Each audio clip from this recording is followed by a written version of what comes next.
Hey guys, welcome back to my channel. This is my second vlog on this channel. तो सुबह की शुरुआत हो गई थी वॉक करने से, और बाय द वे ये थर्सडे का व्लॉग है, लास्ट थर्सडे का।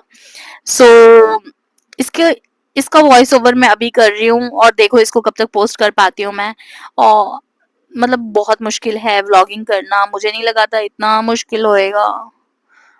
मुझे लगा था करके देखते हैं, but it is taking a lot of time and effort.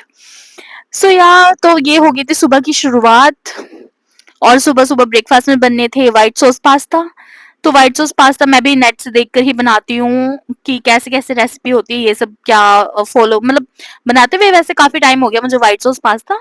But हाँ, रेसिपी वही है जो नेट पर है। अगर आप लोगों को रेसिपी चाहिए तो इंटरनेट से कोई भी रेसिपी उठा लेना आप, इंडियन व्हाइट सॉस पास्ता की सेम यही है।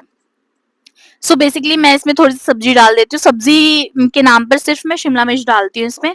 तो सबसे पहले मैं वो सॉटे करके निकाल लेती हूँ, क्योंकि वो फिर नहीं होएगी ना, सॉटे करना इसको बहुत जरूरी है पहले ही। फिर साथ साथ में मैं अपना गार्लिक भी सॉटे कर लेती हूँ इसके साथ ही। तो क्या होता है, मेरी सब्जी प्रेप हो जाती है, उसके बाद फिर मैदा वगैरह भुनने वगैरह वाला काम होता रहता है। मतलब बहुत इजी है व्हाइट सॉस पास्ता बनाना। अगर पास्ता में कोई भी चीज बहुत इजी है बनाना, तो ये व्हाइट सॉस वाला पास्ता है। सिर्फ क्या करना है, सिर्फ व्हाइट सॉस मैदे को दूध में पकाना है, दैट्स इट। अगर सब्जी डालनी है डालो, नहीं डालनी मत डालो। बिना सब्जी के भी बहुत टेस्टी लगता है, बट मेरे घर में ये शिमला मिर्च डालकर अच्छी लगती है सबको, तो इसलिए मैं शिमला मिर्च डालती हूँ। अदरवाइज मैं पहले नहीं डालती थी, मेरे हस्बैंड को शिमला मिर्च डालकर बहुत अच्छी लगती है, सो उनके लिए डाल देती हूँ मैं। बिना उसके व्हाइट सॉस पास्ता सब्जियों के भी बहुत अच्छा लगता है। बस थोड़ा सा ट्राई करो कि कभी भी व्हाइट सॉस पास्ता बनाओ तो गीला गीला बनाओ। मतलब थोड़ा सा ज्यादा ड्राई ना हो, क्योंकि जब ये रखते हैं ना 5-10 मिनट, तो ये बहुत ज्यादा पी लेता है सॉस को, तो ये बहुत ड्राई हो जाता है। जैसे मेरा आप देखोगे थोड़ा सा ड्राइंग हो गया था, बट स्वाद में कोई भी असर नहीं है। पर थोड़ा सा ड्राई हो जाता है ना, तो खाने में अटकता है वो चीज। इसलिए थोड़ी सी भी कभी भी बनाओ पास्ता, तो उसको थोड़ा सा जो उसकी उसका सॉस होता है वो थोड़ा सा ज्यादा रनी रखो, कभी भी थिक मत करो। लेकिन बट मेरे से हो जाता है थोड़ा, कभी थिक हो जाता है कभी रनिंग हो जाता है, but I don't mind, taste तो वही आता है। चलता है मेरे को। ये हो रही थी पास्ता की तैयारी। तो मैंने थोड़ा सा, मतलब यहाँ पर मैदा भी मैंने बहुत ज्यादा ले लिया था। मतलब ये मैं इसका टैगलाइन दे रही हूँ, फेल्ड व्हाइट सॉस पास्ता। क्योंकि सच में इस बार, मतलब मैंने सोचा था कि अच्छा बन जाएगा, क्योंकि एक बार इससे पहले भी बनाया था, अच्छा बना था। Again I am saying, taste खराब नहीं है, बस बनाने के तरीके में थोड़ी सी गड़बड़ हो गई थी। कि जैसे यहाँ पे मैंने मैदा एक तो शायद ज्यादा ले लिया था, उसके बाद उसमें गुठलियां पड़ गई थी। और ये कैसे कैसे मैंने जुगाड़ करके गुठलियां निकाली है, बस मुझे ही पता है। तो बस व्हाइट सॉस पास्ता बना लिया था ऐसे करके। फिर इसमें 3 चीजें ज्यादा इंपॉर्टेंट होती, 3 से 4 चीजें। नमक, अपना ऑरिगेनो वगैरह जो भी वो पास्ता मिक्स आता है वो, उसके बाद ब्लैक पेपर और red chili flakes. That's it. इतना इजी है व्हाइट सॉस पास्ता बनाना। अगर नहीं ट्राई करा है या ट्राई करना चाहते हैं तो प्लीज ट्राई करिएगा ऐसे बनाकर एक बार। और कुछ नहीं है ज्यादा, इसमें कोई हार्डशिप नहीं है।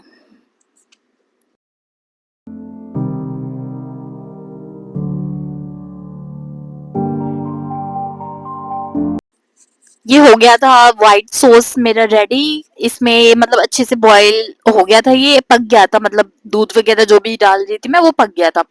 फिर इसके बाद मैंने अपना जो वेजेस थे वो डाल दिए, और ये ना जो ये पास्ता था वो डाल दिया और अच्छे से मिक्स कर दिया। इसके बाद जो भी इंग्रेडिएंट्स मैंने बताए थे, ऑरिगेनो, सॉल्ट, ब्लैक पेपर और रेड चिली फ्लेक्स, वो सब भी डाल दिए थे।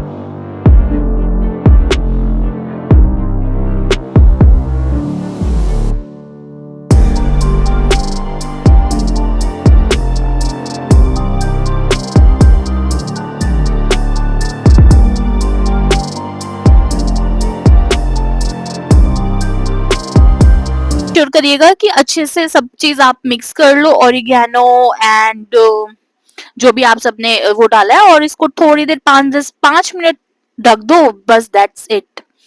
उसके बाद ये अपना व्हाइट सॉस पास्ता रेडी है फॉर द ब्रेकफास्ट। ब्रेकफास्ट बनाने के बाद टाइम आ गई थी किचन क्लीनिंग की। फटाफट मैंने किचन क्लीन किया, अपने जो भी बर्तन थे बचे हुए वो धोए, और फिर मैंने अपना भी ब्रेकफास्ट किया।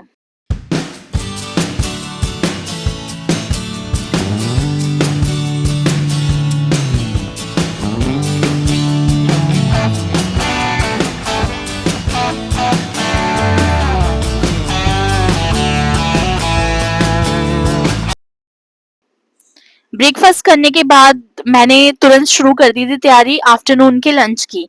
तो मतलब तैयारी में क्या था, मैंने छोले बॉईल करने के लिए रख दिए थे। तो वाइट छोले बनाने थे मुझे, तो इसके लिए मैंने पानी चढ़ाया और छोले डाल दिए और उसके साथ साथ कुछ कुछ स्पाइसेस भी डाल दिए जो आप स्क्रीन पर देख सकते हो। इससे ना क्या होता है कि जो छोले होते हैं या चने होते हैं ना, उसमें एक तो खुशबू आ जाती है अलग सी, ठीक है, और थोड़े से ना एरोमेटिक हो जाते हैं चने, और जो उनकी प्रॉपर्टीज होती है मसालों की वो उसके अंदर आ जाती है।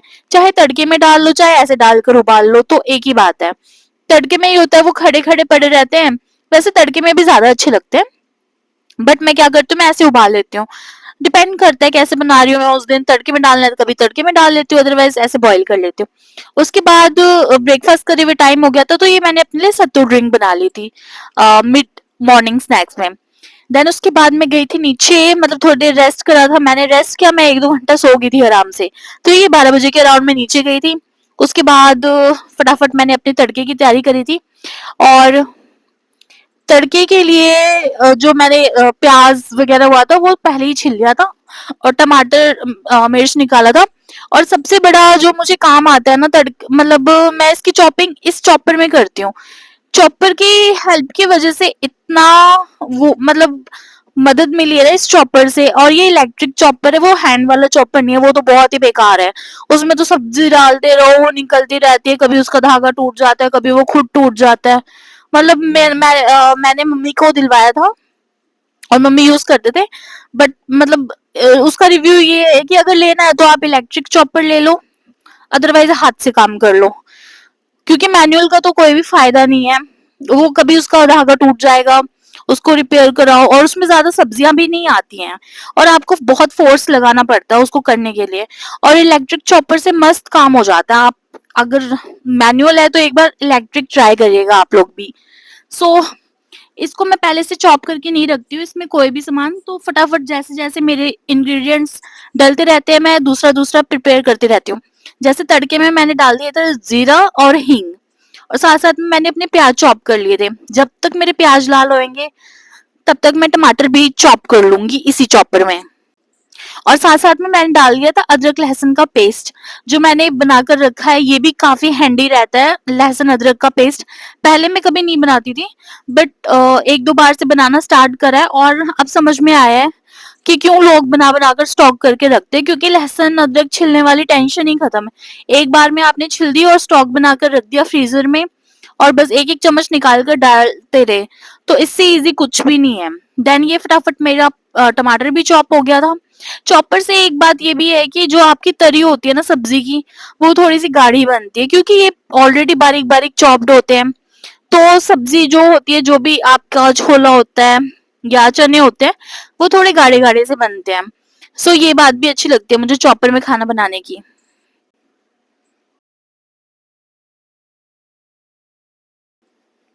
तो जैसे मेरी जो प्याज और टमाटर मेरे भुने अच्छे से, उसके बाद मैंने इनमें मसाले डाल दिए। मसाले में सिर्फ गरम मसाला और धनिया पाउडर डालती हूँ मैं, और वो भी घर पर बनाया हुआ। उसके बाद हल्दी डाल दिया और थोड़ा सा नमक डाल दिया। फिर थोड़ा सा पानी डालकर इसको अच्छे से भुनने दिया जब तक कि ऑयल नहीं सेपरेट हो गया या अच्छे से मसालों की भुनाई नहीं होगी। तो तब तक इसको सौटे करेंगे, चलाते रहेंगे, और ताकि मसाला नीचे पकड़े ना, और अच्छे से इसको हम प्रिपेयर करेंगे इसका मसाला। सच इसमें एक और इंग्रेडिएंट डालती हूँ मैं, मतलब मैंने यहीं पर आकर स्टार्ट करा आमचूर पाउडर। तो आमचूर पाउडर डालने से ना सब्जी में थोड़ा सा खट्टापन आता है जो बहुत ही अच्छा लगता है खाने में। तो मैं ये जब व्हाइट छोले बनाती हूँ मैं जरूर आमचूर पाउडर डालती हूँ, और किसी चीज में नहीं डालती। और मतलब एक अलग ही किक आती है थोड़ी सी सब्जी के अंदर। यहाँ पर फटाफट रिफिलिंग कर रही थी मैंने, मेरा नमक खत्म हो रखा था तो नए डिब्बे में मैंने नमक डाला है। और यहाँ पर ऑलमोस्ट मेरा मसाला पक गया है, उसको चेक कर लिया, साथ साथ में चेक भी करते रहिए, अदर और काम भी निपटाते रहिए। तो यहाँ पर मसाला मेरा भी थोड़ा सा कसर है तो इसको ढक दिया है मैंने। फिर ये जब हो जाएगा तब इसमें मैं अपने व्हाइट छोले डालूंगी। सो यहाँ पर ऑलमोस्ट मेरा मसाला पक गया है, क्योंकि बबल्स ऐसे आने लगे हैं और नीचे थोड़ा थोड़ा सा मसाला पकड़ने भी लगा है। सो ये मेरा मसाला बनकर रेडी है। अब इसमें मैं डालूंगी छोले।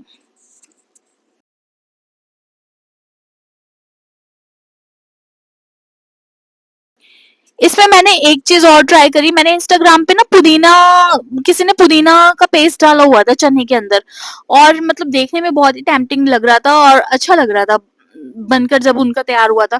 तो मैं भी थोड़ा सा पुदीना उसको पेस्ट करके डालने की कोशिश करी, बट मैंने ज्यादा पुदीना नहीं डाला, मुझे लगा पता नहीं कैसा लगेगा कैसा नहीं लगेगा, बट थोड़ा सा ही पुदीना डाला था, बट टेस्ट उसका आया नहीं पुदीने का। So next time full fledged recipe देखकर मैं वो वाली ट्राई करूंगी कैसे बनाया था। बट यहाँ पर थोड़ा सा मैंने पुदीना डाला था, बट कुछ फर्क नहीं पड़ा, अगर आप लोगों ने भी डालना है तो आप डाल सकते हैं। तो यहाँ पर डाल लिए थे मैंने अपने छोले, तो पहले थोड़े छोले डालकर उसको मैश कर लिया था मैंने, ताकि जो मेरी तरी है सब्जी की वो थोड़ी सी गाढ़ी गाढ़ी बने। उसके बाद जो छोले थे वो निकाल कर मैंने इसमें मिक्स कर लिए, मतलब पानी नहीं डाला मैंने, पहले सिर्फ छोले छोले निकाल कर इसको मिक्स कर लिए। अब इसको मैं 5 से 10 मिनट तक भून भून के पकाऊंगी। तो इससे ये होता है ना, जो जो छोले है ना उनमें भी मसाला आराम से भिन जाता है, मतलब वो अलग बॉयल बॉयल से नहीं लगते। ऐसे डाल दो ना तो थोड़े से बॉयल बॉयल से लगेंगे, बॉइल्ड के चने बॉयल लग रहे हैं अलग, मसाला अलग लग रहा है, बट अगर थोड़ा सा भून दो ना तो वो चने भी थोड़े से मसालों वाला फ्लेवर अब्सॉर्ब कर लेती है। सो इसके बाद मतलब ये स्नैक टाइम हो गया, खाना बनाते बनाते मुझे थोड़ी सी भूख लगने लगती है तो मैं कुछ कुछ खा लेती हूँ। मैंने कुकर में डालकर पहले 1-2 सीटी लगवा दी थी, फिर मैंने उसको कढ़ाई में पलट लिया था। कढ़ाई में अच्छे से बॉईल करवाया, फिर साथ-साथ में मैंने चढ़ा दिए थे राइस। तो हम लोग यूज़ करते हैं सोना मसूरी राइस, इसलिए ये इतने छोटे-छोटे ग्रेन्स लगते हैं, बट ये अच्छे होते हैं चावल खाने में, मतलब डाइजेस्टेबल चावल जो होते हैं ना उनमें से होता है ये। साथ-साथ में मैंने बना ली थी बूंदी अपने लिए सिर्फ। बूंदी में मैंने यूज करा था काला नमक, नॉर्मल सॉल्ट और ये लाल मिर्च। नमक थोड़ा सा ज्यादा हो गया था क्योंकि देखने में ही लग रहा है कि हाँ बहुत ही ज्यादा गिर गया था, जब मैंने खाया तो बहुत ज्यादा सॉल्टी हो गया था मेरे लिए तो, बट थोड़ा सा पानी मैंने एडजस्ट कर दिया था तो ठीक हो गया था।